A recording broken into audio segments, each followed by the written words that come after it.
ఏది అయినా ట్రై చెయ్యి ఆచి చికెన్ మసాలా. ఆచి chicken masala. Layer skin hair and laser clinic లో లేటెస్ట్ టెక్నాలజీతో laser hair removal, anti ageing and hair fall issues కి అడ్వాన్స్ ట్రీట్మెంట్స్ అన్ని ఇక కాస్ట్ గురించి వరి అవ్వాల్సిన అవసరం లేకుండా అందిస్తున్నారు. ఇంకా మీ కాన్ఫిడెన్స్ ని తిరిగి తెచ్చుకోండి. Get your free consultation now.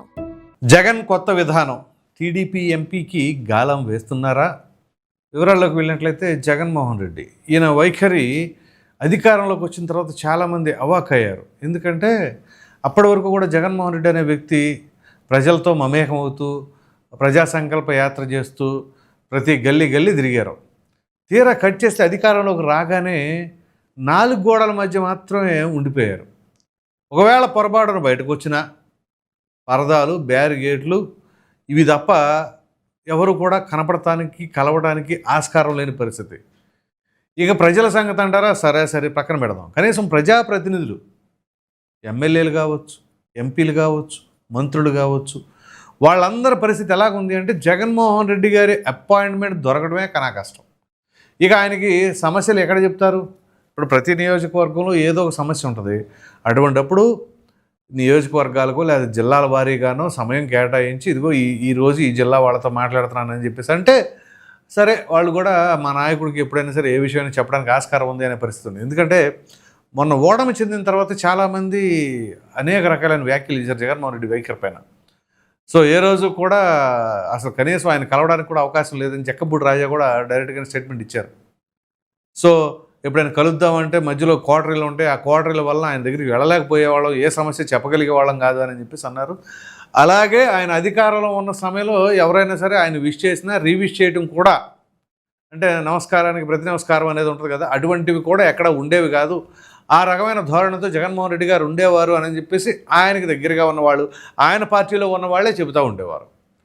సరే, ఇప్పుడు మొన్న జరిగిన ఆ యొక్క ఎన్నికల్లో ఎదురైన ఓటమిని చూసిన తర్వాత పోనీ ఏమైనా మార్పు వచ్చిందా అంటే పెద్దగా ఏమి రాలేదు. ఎందుకంటే ఎక్కడ ఏ సందర్భంలో ప్రెస్ మీట్ పెట్టినా ఆయన అదే ధోరణితో నేను బాగా చేశాను, నేను బ్రహ్మాండంగా చేశాను, అయినా కానీ అవన్నీ ఏమైపోయినాయి అని మాట్లాడే పరిస్థితి.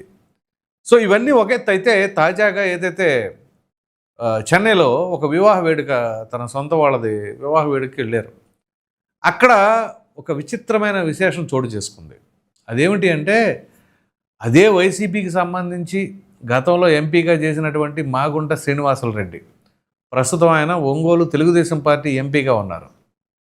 సో ఈయన కలవటం, నమస్కారాలు పెట్టుకోవటం, ఒకరికొకరు ఆయన చేతిలో చేసి మాట్లాడటం, ఇది గత వైఖరికి చాలా విరుద్ధంగా ఉంది జగన్మోహన్ రెడ్డి వైఖరికి.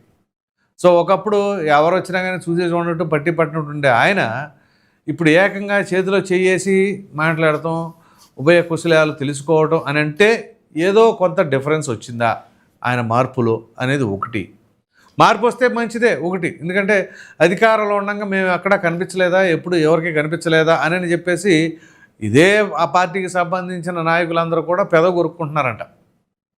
సో ఇలా మరి అప్పుడేమో ఇట్లా చేశారు, అప్పుడు ఇట్లా చేశారు, ఇప్పుడేమో ఓడిపోయేసరికి అవన్నీ పోయినాయా, ఇప్పుడు పోనీ ఇంకో వర్షన్ ఏంటి అంటే పోనీలు ఇప్పటికన్నా తెలుసుకున్నారు, కొంచెం జనాలతో మాట్లాడుతున్నారు, ప్రజాప్రతినిధులు అని కాదు, ఆ పార్టీ ఈ పార్టీ అని కాదు, సాధారణంగా ఏ పార్టీ వాళ్ళైనా వీళ్ళందరూ ప్రజాప్రతినిధులే.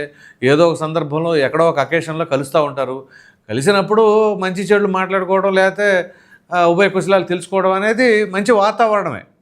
కానీ జగన్మోహన్ రెడ్డి ఎప్పుడు కూడా ఆ తరహా వాటికి ఈ ఇంట్రెస్ట్ చూపించినట్టుగా ఉండేది కదా. ఎందుకంటే మీరు కనుక గమనించినట్లయితే వైసీపీ ఆవిర్భావం తర్వాతే ఈ రాజకీయాలు అనేవి మరీ దారుణంగా తయారైపోయి. ఎంత దారుణంగా అంటే చివరికి గ్రౌండ్ లెవెల్లో ఉన్న క్యాడర్ కూడా టీడీపీ వాళ్ళు వైసీపీ వాళ్ళ కార్యక్రమాలకు వెళ్ళట్లేదు, ఏది ఫంక్షన్స్కి వాటికి వైసీపీ వాళ్ళు టీడీపీ వాళ్ళని పిలవట్లేదు. ఇలాంటి పరిస్థితులు వచ్చేసినాయి. సో అంటే గ్రౌండ్ లెవెల్లో కూడా ఆ రకంగా శత్రుత్వాన్ని పెంచుకునే పరిస్థితికి వచ్చేసింది. టీడీపీ కాంగ్రెస్ కూడా అలాగే ఉండేది, మరి అప్పుడిప్పుడు లేవే. జగన్మోహన్ రెడ్డి వచ్చాక లేకపోతే వైసీపీ ఆవిర్భావం తర్వాత ఎందుకు వచ్చాయి అంటే రెండు ప్రాంతీయ పార్టీలన్నీ ఆ రకంగా ఇక సామాజిక వర్గాల దాకా వెళ్ళిపోయి ఈ రకమైన పరిస్థితికి వచ్చిందా, ఇలా అనేక రకాలైన అనుమానాలు. సో ఈ నేపథ్యంలోనే ఇప్పుడు Magunta Srinivasulu Reddy Telugu Desam party MP.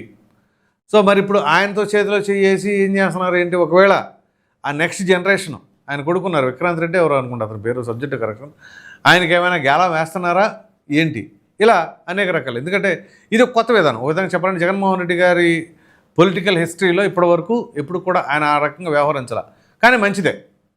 So ఈ రకంగా ఉండాలి, రాజకీయాలలోవి హుందాకరంగా ఉండాలి.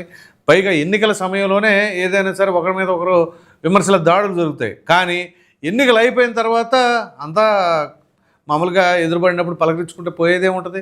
ఇప్పుడు అసెంబ్లీ సెషన్స్ జరుగుతున్నాయి, సాధారణంగా ఈ కౌన్సిళ్ళు అవి ఇవి జరుగుతున్నప్పుడు ఇప్పుడు బొత్స సత్యనారాయణ గారు, పవన్ కళ్యాణ్ గారు ఈ మధ్య ఒకసారి కలిసి మామూలుగా మాట్లాడుకున్నారు. సో అట్లా ఉండాలి రాజకీయాలు అంటే. ఈ ఎడమొహం పెడమొహం అన్నట్టుగా నీతో నేనేంటి మాట్లాడితే నాతో నీకేంటి పని అనే తరహాలో ఉండకూడదు కదా. ఇదేమి స్కూల్లో చిన్నపిల్లలాగా కొట్లాడుకోవడం అనేది కాదు. ఇది ప్రజలకు సంబంధించిన అంశం, ప్రజాస్వామ్యంలో ఉన్నాం కాబట్టి ఆ రకమైన పరిస్థితి ఉండాలి. కానీ ఇప్పుడు ఈ చెన్నైలో జరిగిన ఈ ఘటన చూసిన తర్వాత చాలామంది ఆశ్చర్యానికి గురయ్యారు. అదేంటి జగన్మోహన్ రెడ్డి మొన్నటిదాకా ఈ రకమైన ధోరణితో ఉండేవాడు కాదు. అసలు మామూలుగానే ఎక్కడైనా కార్యక్రమాలకు వెళ్ళినప్పుడు ఎవరైనా సరే నమస్కారం పెడితే సరే ఓకే ఓకే అనే తరహాలు ఉండేవాళ్ళు అని చెప్పేసి అని కూడా కొంతమంది విమర్శిస్తూ ఉన్నారు. సో అటువంటి ఆయనలో కొంత మార్పు అయితే వచ్చింది అని చెప్పేసి అభిప్రాయపడుతున్నారు. సరే, ఎనీహౌ ఇప్పుడు ఆ మార్పు అనేది రావడం చాలా మంచిది. పైగా సొంత పార్టీకి సంబంధించిన నాయకులే చాలా వరకు అసంతృప్తిగా ఉన్నారు జగన్మోహన్ రెడ్డి గారి పైన. ఎందుకంటే ఆయన అధికారంలో ఉండగా ఎక్కడ మనకి అపాయింట్మెంట్ ఇవ్వలేదు, అలాగే ఏ సమస్య చెప్పుకుందామన్నా కుదరలేదు. పైగా ఇంకా నిధుల గురించి ఏదైనా అడగడానికి ఆస్కారం ఎక్కడ ఉంది? ఇంకేదైనా ఉంటే ముందు డైరెక్ట్గా సజ్జల రామకృష్ణారెడ్డి గారి దగ్గరికి వెళ్ళాలి.